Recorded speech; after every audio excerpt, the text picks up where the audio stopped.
So you bring up a really good point. This property literally could be razed to the ground if you're not successful in raising the money and the community comes together. We have a demolition intent letter on file from the owners, and we do have a time frame. We've got at least 2 years, but we have to make some good progress during that time period. The deterioration rate is accelerating. Good morning, this is Kelly with Appalachian Memory Keepers, and this morning we have wandered down off the mountain to the charming little town of Farmville, Virginia, to take a private tour of this incredible mansion, the Dunnington Mansion. Let's go meet the executive director of the nonprofit trying to save it, Heather Beach. Let's go.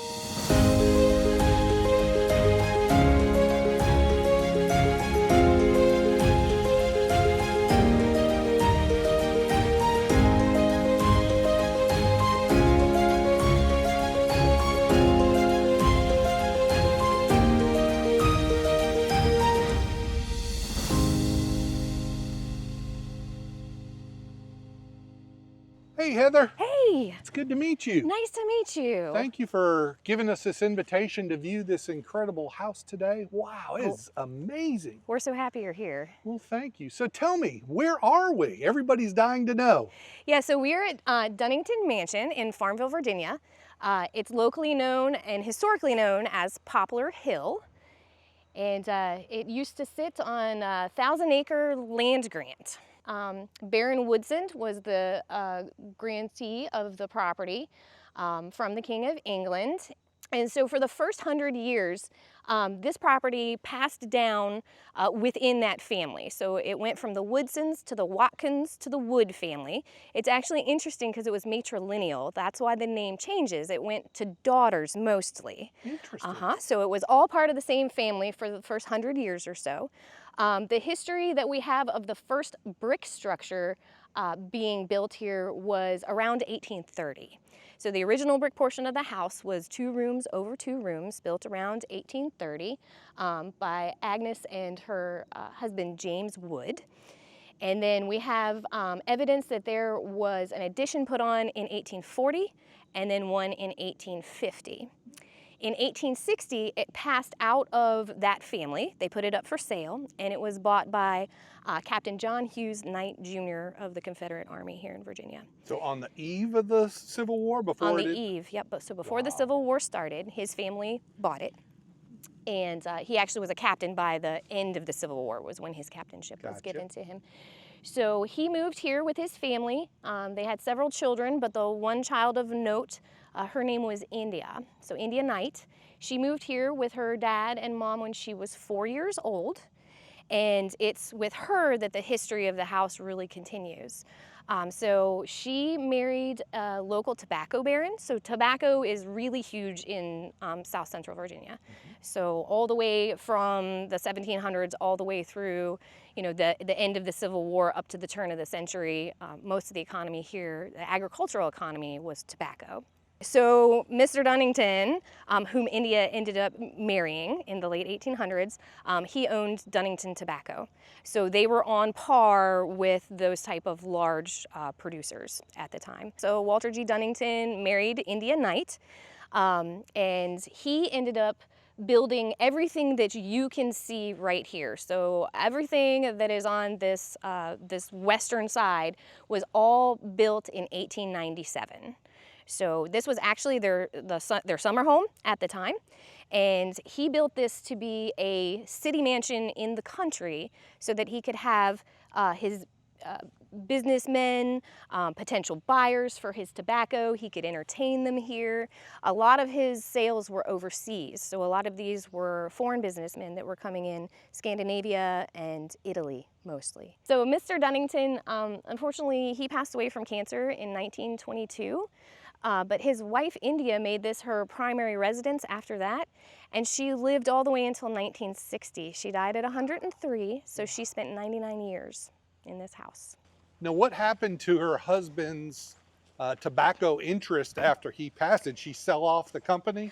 No, it passed to his son, and his son remained in the tobacco business, I believe, into the 70s or early 80s.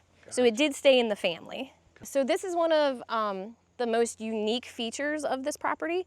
We talked to an expert who restores these for a living all over the country. And so it's very rare nowadays to find one of these intact. And when I say, I mean a private family greenhouse or conservatory. He said 90% of these structures have been lost to history. Most of it was the metal drives during World War II. So these things are all made of steel on the inside structures. It's a fascinating structure. So inside you can see where the radiator pipes were tied into the house radiator system, and they run all the way around the circumference on the bottom and then up on the deck platform on the top. And so this allowed India to be able to grow not only tropical plants, but the big story that all the grandkids talk about is the lemon tree. So it was, you were a person of status if you could have fresh citrus fruit in 1897 in the middle of winter. Wow. Yes, for your lemon chess pies and all of that was done at the holidays.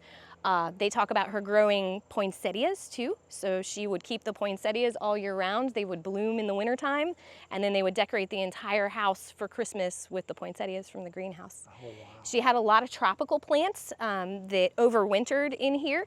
There used to be a slate path that came out from the conservatory and headed towards what used to be the formal gardens. And these giant pots were all on wheels. And so these big tropical plants, ferns, banana trees, would all be wheeled out into different parts of the garden for the summertime months. Yeah, so we're looking back towards the house, and we would be in the formal garden area. This garden used to be beautifully landscaped. There were paths of boxwoods, sundials, pottery features. There was a fish pond with a waterfall. Again, lots of these images can be seen on the website under the farm and gardens. Slate patios, just absolutely beautiful. I mean, it's all almost 100% gone now. So this is one of the most beautiful features that is left. It's the garden bench. They actually used to have some of their church services they would hold out in this area. And it's the Madonna and baby Jesus motif. Yeah. So one of the very few remnants of India's beautiful gardens. So we've come across a lot of historic articles, write-ups in the Farmville Herald, talking about how beautiful these gardens were. She was a member of the garden clubs in the area. She hosted lots of garden parties. This is actually not a wild rose that's growing up here. This is one of the few rose bushes left from India's time, and we do have several pictures on the website actually showing this rose bush in its glory days. Did it have a name? Not that we know of. Not that we know of. If you have any historic garden enthusiasts who end up watching this and they would like to give us an idea of what we're looking at, that would be fantastic. What's interesting about this property, kind of aside from the house, because there's not a lot architecturally to explain on this side, but to kind of continue that history a little bit, after India died in 1960, the house was actually put up for closed bid auction. And it was bought by a local husband and wife, so Glenn and Frida Bolt. And Glenn ran a sawmill business. And so he actually bought this property primarily for the 1,000 acres of virgin timber that was left on it. So him and his son Nelson, they did log a lot of the land, but they ended up turning it into a working cattle farm. So from 1960 until 2000, this was a very large working cattle farm, about 600 head of cattle. And what's missing from the property now are all the ancillary buildings that used to be here. Different barns and things like that. Yeah, so we have records from the Department of Historic Resources here in Virginia cataloging in 2001 24 structures that were here, including a silo, a giant barn, long stanchion or feeding barns, plus historic structures that went to the period of the house. So an ice house, a smokehouse, a schoolhouse, a log cabin, an exterior kitchen, a laundry room, and then all of the tenant housing that went with it. So I'm standing on what would have been the entrance to the ice house. The ice house was a 12-foot pit that was covered by a wooden structure, probably 20 feet by 30 feet or so. So you would step up a couple steps, open the door, and then descend down into the pit. And they had an ice pond here, so they cut, the winters aren't quite as cold anymore. It would be hard to do today. But back then, they were able to harvest their own ice during the wintertime, which would last almost all the way through till at least midsummer. And so they covered that ice with hay and sawdust to help insulate it from melting. But that's why the pit had to be so deep, was to get down to the colder area to help keep that. And that's what they used for refrigeration. So in 2000, the Bolt family was approached by local investors interested in building a championship golf course on the land. And they wanted to actually make this house the crowning jewel of the golf course. It was supposed to be the conference room, pro shop, restaurants, 19th hole feature. And the golf course was built, but in the mid-2000s, the recession hit and funding was lost by that group to do anything with the mansion. It went into foreclosure. It got bought up by foreign investors in 2006. And then from 2006 until 2021, these foreign investors ended up running a real estate scheme. So all of the damage that you're seeing in this house and that you'll see on the inside happened in about 23, 24 years. That's remarkable, because it looks like it's 50, 75 years.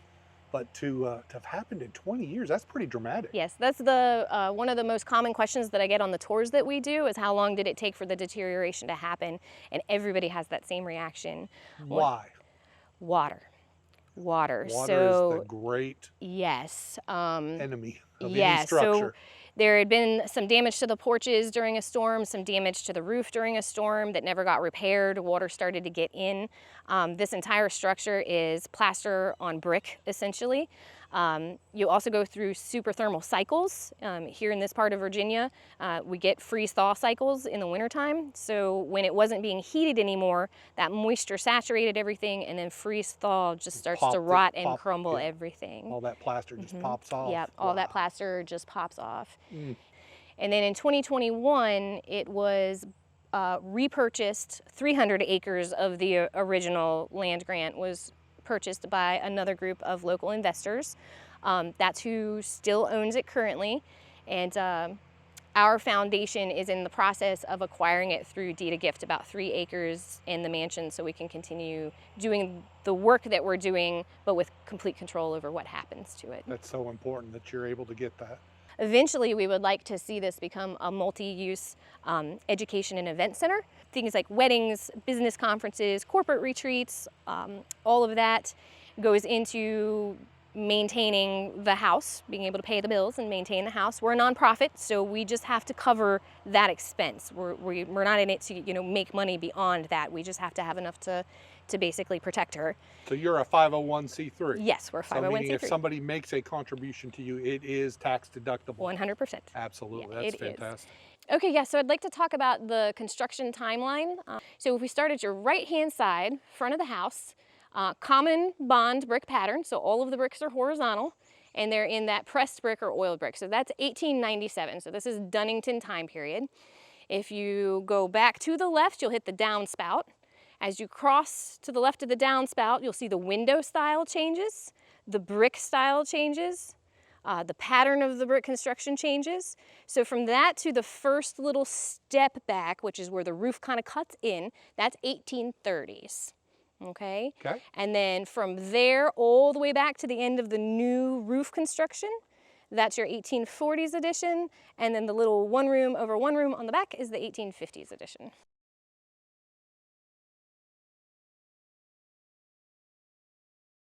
So we've walked all the way around the house, Heather, so can we go inside? Absolutely. Let's do it. Now, would this have been a really fancy, ornate front door here at one time?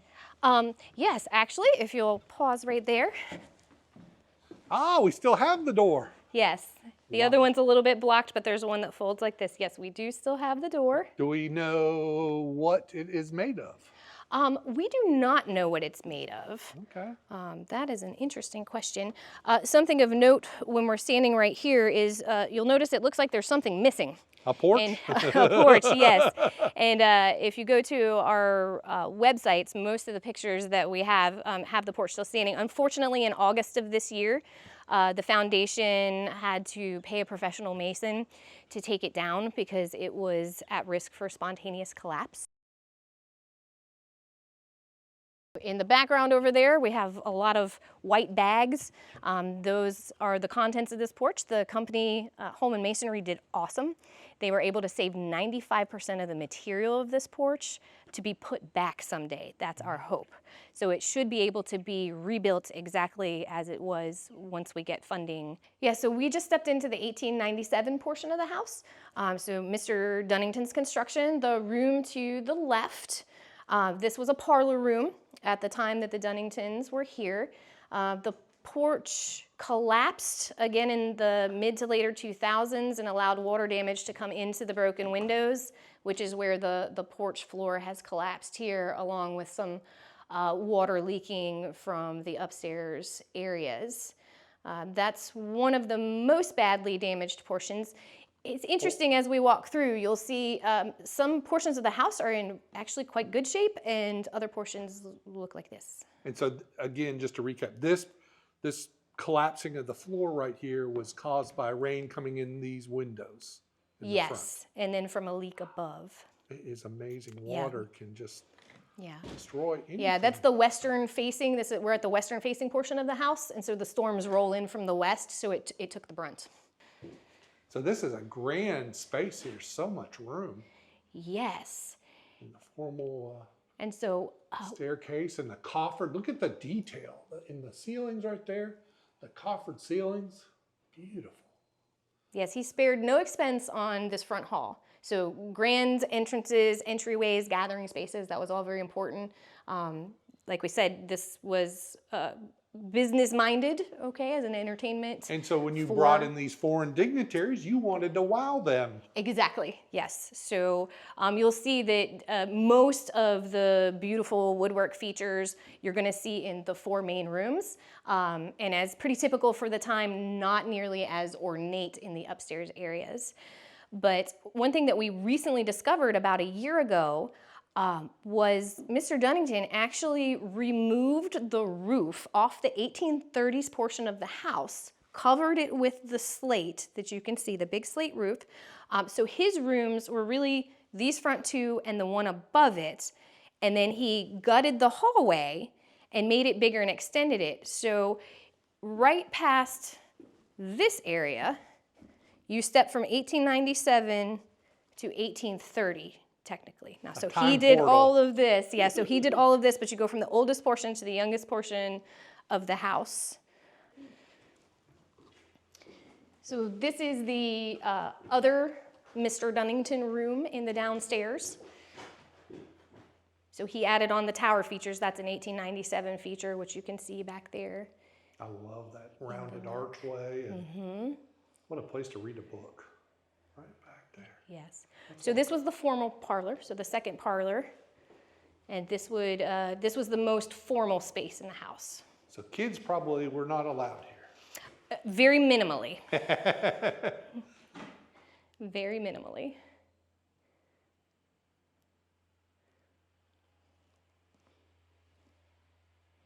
So one of the common themes that the Dunnington great-grandchildren all talked about when we interviewed them was Christmas in this house.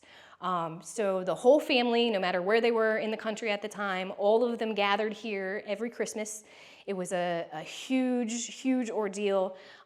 Tons of food. We do have a few recipes that we've come across that were Mrs. Dunnington was writing down what her menu was going to be for Christmas. The children remember a huge tree, And so we're gonna walk into this room in just a second. This is where Christmas happened, but they all remember that these pocket doors were closed, and nobody was allowed in there till Christmas morning. And so they would all try to peep through the little keyholes to try to see what was on the other side beforehand. And then they had Christmas breakfast. It was technically a brunch at the time. And after Christmas brunch, the doors were opened, and then all the kids got to come in and see the tree. The tree stood, I think, we just came across it recently. We haven't uploaded it to the website, but a picture of one of the Christmas trees that was in here. It sat in this corner, and it went from floor to ceiling. And was just massive. Just I can't even imagine having a tree that big. I'm trying to think of, you know, being an 8-year-old kid or a 5-year-old kid, and, yes. and you just wait, please, can the doors open? Can the doors open? And then when they open, it's like just huge tree, tons of presents. Most of the pictures that we have on the website that show the interior of the house, those were all taken during the Christmas time period.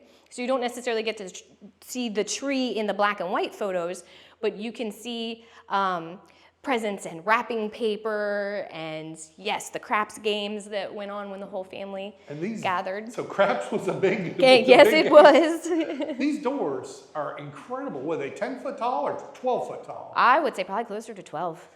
To the top of the molding, yeah. Would you mind standing beside it? Sure. I want to get a sense if that of gives scale. you, I'm 5 feet tall exactly. Okay. So just for a sense of scale, these doors are pocket doors. They're huge. So Heather, you're 5 foot. Even? Yes, sir, even. And so that door is probably close to 12, I would say 12 foot tall up there. So, wow. Easily to the top of the molding. Spectacular. Yes. So this room is an 1830s room. So it has some of the architectural features. One of the biggest ones that we see is the window that goes all the way to the floor. You'll see that in Thomas Jefferson's Monticello. It's a very prominent feature. You don't see those built anymore because they don't meet egress. Correct. A floor-to-length window. I love it. Yeah. So that sets this part of the house separate architecturally from some of the other portions that we'll see. And so this is in the portion that would have been built in the 1890s? 1830s. This is 1830s yes. section. So that's, Okay. Yeah, the 1890s section are those front two rooms and then the hallway that's been redone. So we just stepped through into the Christmas room. We were stepping into the 1830s portion. Wow. So as we cross the hallway, we'll be going into the other 1830s downstairs room. This was the formal dining room during the Dunnington period. They had a built-in that was actually the gap in the molding on that back wall. They had a beautiful Victorian built-in, and I've actually become quite good friends with the Bolt family, if we remember from earlier. The farming family. The farming family, and then Nelson Bolt had the property up until 2000. They actually have that piece still in their house. I've seen it. It's absolutely stunning. Wow. Well, that brings up the subject. So what happened to all the antiques and the incredible furniture that was here at one time? Most of them were sold. So the Dunnington families, when the house sold, they took the contents that they wanted. So they divided them up between the relatives that were left. And then certain pieces like that were too big, they were either sold externally or the Bolt family did purchase several of them just to stay in the house. Yeah, so partially furnished. So this fireplace, as I said, we're in the 1830s portion. Again, we've got the windows that go all the way to the floor, which help define that architectural period. But you'll see this is definitely a Dunnington fireplace. So this is not the original 1830s fireplace. This is that common bonds, oil depressed brick that we saw on the front of the house and in the main foyer. With some of the egg and dart features. So this was very much, Dunnington used this. It's in the main hallway. It's called egg and dart. Egg and dart. Is that terracotta? Those are terracotta pieces. Oh, beautiful. What detail. Look at this dental molding. That's just fantastic woodwork. So we're actually passing into the 1840s portion of the house. So this was the first addition to the original house. So pretty common In there or here? right here as Right you here, come across okay. the threshold, including this staircase, this door. Yes, and a lot of times these additions were added as families grew. And so it also added sort of like a more private entrance, say for maybe a daughter and her husband that lived with their parents at the times. This is one of the more damaged portions, just stay to the outside. And what was this room? This room was a secondary dining room when it was a summer residence. So again, you had formal dining, informal dining room. It became India Dunnington's bedroom as she got older and needed to stay on the main floor of the house and lived here full time. She did pass away in this room. The damage that you're seeing in this section came from a hole in the standing seam metal roof. It got damaged in a storm and was never replaced, and so legit rainwater just poured through for 2 decades. Wow, for 20 years, rain poured in here. Yes. So I can see there's some kind of emergency bracing right here. Yes, so the investors that currently own it in April of 2022, they put in the emergency stabilization and they did replace the badly damaged portion of the roof. So your drone footage is going to show that really nicely where you can see the new roof replaced when I was section. flying over it. Okay, I was wondering what. But no improvements have been made to the house since 2022. Wow. And so we just walked into the 1850s portion of the house. It was a small addition, 1 room and a room upstairs that was put on. So this is the second edition. So we have 1830s, 1840s first edition, 1850s second edition.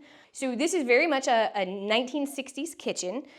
The bolts put this kitchen in. So it's kind of a fascinating fact that all of the cooking here during the Dunnington time period, all the way up until 1960, was done in an external kitchen and then a warming kitchen in the basement. They did not have a kitchen in the house until the Bolts did a lot of remodeling in the 1960s. So they redid the wiring. They put in this modern kitchen.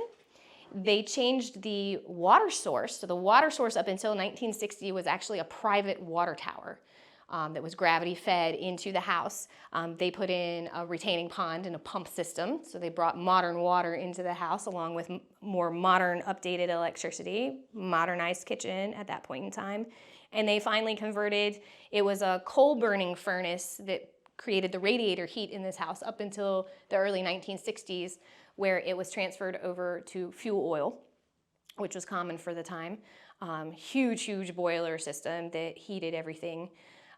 Mr. Bolt says that in the coldest winters when he was living here, they would burn 1,000 gallons of fuel oil a month. A month? A month, yes. Wow. Yes, so huge expense to upkeep. And before you go through this door, I wanted to, the paint, I have never seen paint peel like that. Oh, it closes. Oh, yeah, it'll Look close. at that. Oh, it's beautiful. The texture is amazing. Have you done any kind of painting analysis of the walls? I mean, there must be so many layers of paint. Yes, that is, believe it or not, that's actually on the docket for the first quarter of 2025. Sure, we're gonna walk back through this way and show you another feature of the house that had to do with cooking and food preparation, since we were just talking about the kitchen. So as we walk through this back hallway, we're gonna come into a little room. So you're looking at the butler's pantry here on the left. So this is where all the dishes would be kept to plate the food. And the door that's to the right, that actually goes to the basement where the warming kitchen was. It is not accessible to us today. It's quite dangerous, and the asbestos that is in this house is all contained to the basement. No need to go down there. No, not safe to go down there. But so the employees that were employed to cook and serve in the house would come from the warming kitchen in the basement up through this door. They would plate the food at the butler's pantry. And as you swing around this side, you'll see a pass-through feature. So there's a little pass-through portal right there in the hall, and so that's where the plated food would be served to go into the formal dining room to reorient you, which is on your left. And so food would come out there and be put on the lovely, beautiful table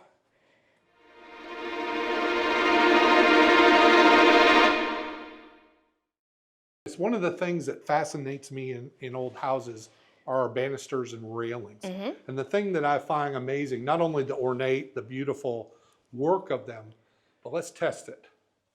I mean, it's rock solid. It does not even shake. No. You go in any modern house and it's like you can always shake the banister or the railing. But in these old houses, they are even, 100, 200 years later, they're rock solid. They built them to last. They did. It's beautiful.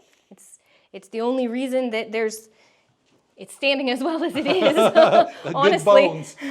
Good bones, yes. So here we go up these stairs, and again, testing this railing. It is rock solid. Beautiful stairs. I know. They even squeak less than the ones in my house. All right, wow.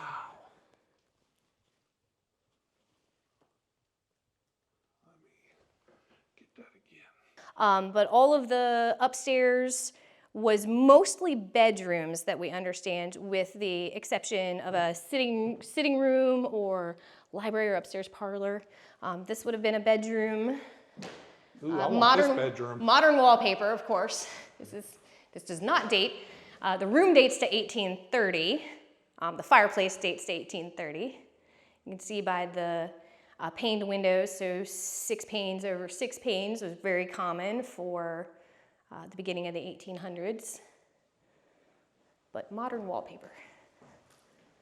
So when we had the architectural historian out here last year, what they identified was this staircase that goes to the attic is actually the 1830s staircase that Mr. Dunnington removed when he built the big brown one that we just walked up, and then they just repurposed it to go to the attic. Room to the left, if you want to take a look at that room, was the parlor or upstairs sitting room, reading room, potentially a library. And my eye is immediately drawn to the tower over here. Yes, so that would put us in 1897 again. So we crossed from 1830 back to 1897. History is just blended all together here. Uh-huh. Wow. Being somebody that loves natural light, I can't imagine just being in here with your morning coffee or tea and Oh, this is my favorite room. I love this room. This is fantastic. It would be very exciting to see this. Well, the whole thing, but for me especially this room. For the entire first year that I worked on this project, I was mostly lost in the house as we walked through, and then after the next 2.5 years, we know it pretty well. So this was probably a doorway at one time, and then they put the bookshelves in? That's correct. Kind of odd. Yes, we believe the bookshelves were probably put in the post-1960. So we're crossing back over into 1830. A yellow room. So Frida and Glenn had a daughter and a son. So Nelson, who was the one that continued to farm it until 2000, had a sister named Katie, and this was her room. So we call this Katie's room. Katie's room. Be very careful in this room as well. So we're standing atop the emergency bracing and trussing that you saw downstairs with the new metal roof that was put on in 2022. So this is where all that water damage just came through and went all 3 levels straight to the basement. And then we're going to cross again into 1850. So we're above the kitchen that we saw downstairs. What beautiful light.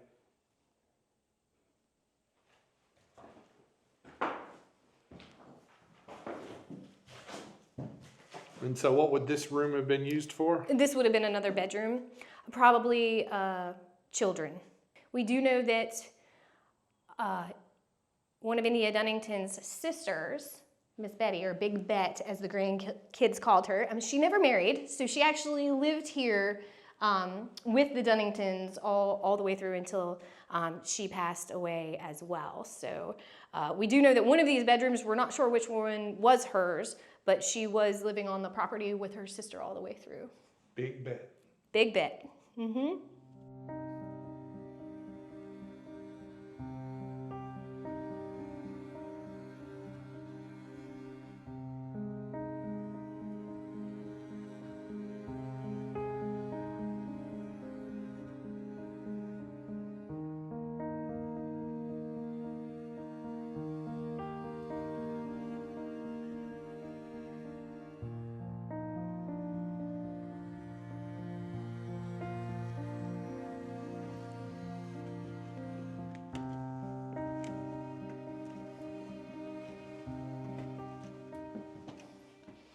Now, what would have happened up here in the attic? It was just storage. So it wasn't a kid's playroom? Or? It was. So the grandkids talk about this was their favorite space, a lot of them. They would come up here, they would play. There, sure. Okay. Yeah, they would come up here, they would play hide and seek. There was all kinds of, grandma and grandpa's things that were stored up here. And in their case, their great-grandfather, who we mentioned fought in the Civil War, they have memories of coming up here and just playing with Confederate money. Wow. That was stored up here. It was worthless at the time, and it became a kid's plaything. We have one of the great-granddaughters remembers playing with toy soldiers, like tin toy soldiers that she had found up here. She has a very vivid memory of playing with those. And she actually has them, so they got passed down, yes, through the generations. How cool is that? And she recently, they passed from her father to her. Yeah. And then just be careful as you get close, but the tower is over here in the left-hand corner, just so people can get their orientation. So now we're heading back towards the front of the house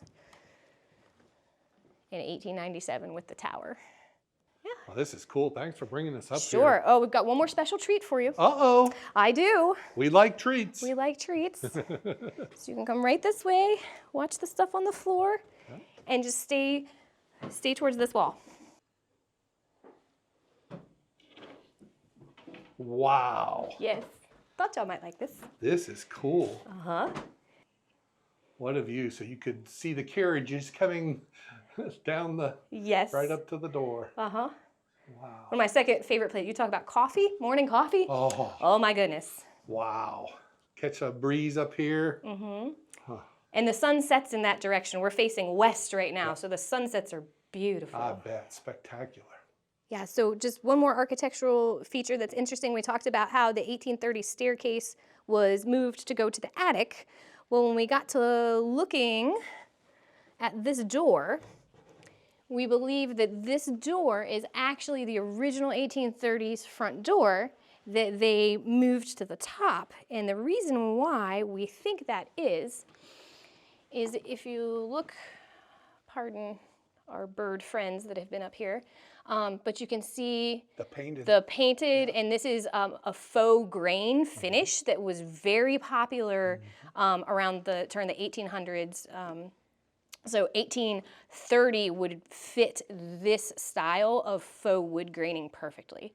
That, and there's glass in the top, so there would be no reason to put glass in an attic door at all. So we believe that this was actually 1830s front door. So Heather, thank you so much for giving us a tour today of what is one of the most amazing properties we've ever toured. Now I understand you're under your nonprofit, which you're the director of, correct? Correct. Is on a time frame to get some money to be able to preserve and restore this place. So if somebody would like to contribute to your nonprofit, what's the best way to do that? Sure, we have two ways to do it. We do have a GoFundMe page, which we can provide a link for. Also, we do have a direct donation platform through the DunningtonMansion.org website. So if you're not a fan of the GoFundMe platform, then we have a secondary way that you can donate to us. And they are tax deductible. And tax deductible, very important, especially as we're coming to the end of the year. People are looking for ways to ease their taxes a little bit. Yes. So I'm sure you would be willing to help them a little bit? Absolutely. Absolutely. We can help you drop your tax bracket. We can absolutely help with that. One thing I'd like to mention, because we get a lot of questions about this, it's a steep climb for the goal that we're trying to reach. As a nonprofit, if for some reason we are unable to complete the task, we've had a lot of questions about what happens to the money that's been raised. Right now, a lot of that money is actually being held in escrow until we can take ownership of it. As a nonprofit in the state of Virginia, legally, those funds, if one nonprofit dissolves, has to go to another nonprofit. And so we have named 3. They're named on our website. They're also named on the GoFundMe page. Local nonprofits, all 3 doing very, very good work. And that's where the money will go if we fail. So you bring up a really good point. This property literally could be razed to the ground if you're not successful in raising the money and the community comes together. We want you to be able to save it. It's too important to let it go. Yeah, we have a demolition intent letter on file from the owners, and we do have a time frame. We've got at least 2 years, but we have to make some good progress during that time period. The deterioration rate is accelerating, and so even though we have a grace period, nature is pushing that timeline up. Absolutely. Yeah. Well, we wish you nothing but the best, and if Appalachian Memory Keepers can do anything to help you, we would love to. Thank you. Oh, I've enjoyed having you. Thank you so much. Thank you. I hope you enjoyed that tour of the Dunnington Mansion. It is one of the most incredible properties that we've ever been in. Don't forget to check out the link to their website in the comments below so that you can see a ton of historical pictures from back in the day. If you feel moved, they could certainly help with a donation or anything else that you could contribute. I hope and pray that they can save this property because it truly is a one of a kind. Don't forget to like and subscribe our channel, and until next time, I'll see you on down the road.